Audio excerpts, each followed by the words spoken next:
নলবাৰী গ্ৰন্থমেলা চলি থকা সময়তে আমি প্ৰস্তুতি আৰম্ভ কৰিছোঁ গুৱাহাটীত আৰম্ভ হ'ব লগা অসম গ্ৰন্থমেলাৰ বিষয়ে। আৰু সেইকাৰণে আজি আপোনালোকক নিমন্ত্ৰণ কৰি আনিছোঁ। আমাৰ গুৱাহাটী গ্ৰন্থমেলা পূৰ্বৰ দৰে 29 ডিচেম্বৰৰ পৰা আৰম্ভ হ'ব, 12 দিনীয়াকৈ আৰম্ভ হ'ব আৰু 9 জানুৱাৰীত শেষ হ'ব। এইবাৰৰ গ্ৰন্থমেলাৰ কাৰণে আমি সাজু হৈছোঁ। ইতিমধ্যে আমি এইবাৰ লক্ষ্য ৰাখিছোঁ যে আমি অসমৰ বাহিৰৰ অতিথি যাতে যথেষ্ট সংখ্যক নিমন্ত্ৰণ কৰি আনিব পাৰোঁ। আৰু এই অতিথিসকলক আমি বিভিন্ন অনুষ্ঠানত আমি ৰাখিব পাৰোঁ। তাৰ কাৰণে আমি ইতিমধ্যে কথা বাৰ্তা পাতিছোঁ।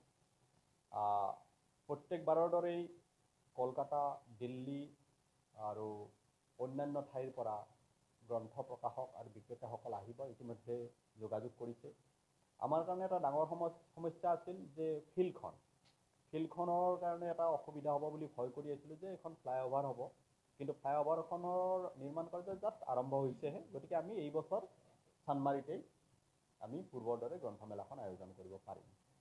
কিন্তু চানমাৰি ফিল্ডখন সৰু, কিন্তু সেই হিচাপত আমাৰ পূৰ্বৰ কেইটা বছৰৰ যি সফলতা, সেই সফলতাৰ কাৰণে গ্ৰন্থ বিক্ৰেতা আৰু প্ৰকাশকৰ যথেষ্ট আগতীয়াকৈ মানে ভিৰ হৈছে মানে আমাৰ ওচৰত যোগাযোগ কৰি আছে। আৰু সেইকাৰণে আমি কিছু নিয়ম কৰিব লগা হৈছে।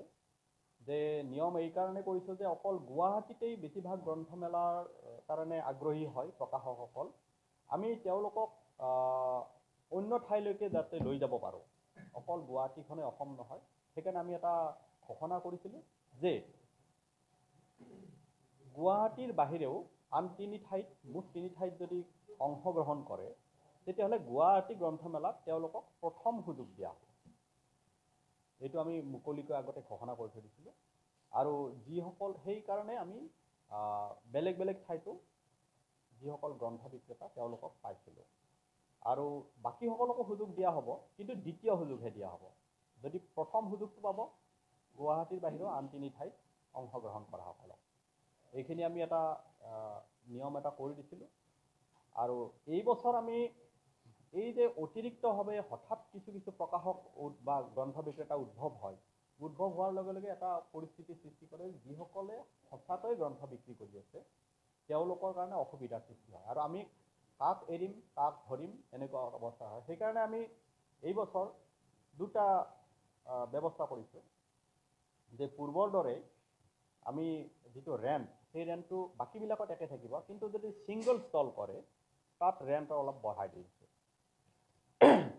তাত ৰেণ্ট বঢ়াই দি তেতিয়া এটা প্ৰশ্ন হ'ব পাৰে যে একেবাৰে যিবিলাক দুখীয়া তেওঁলোকে কেনেকুৱাকৈ গ্ৰন্থমেলাত অংশগ্ৰহণ কৰিব।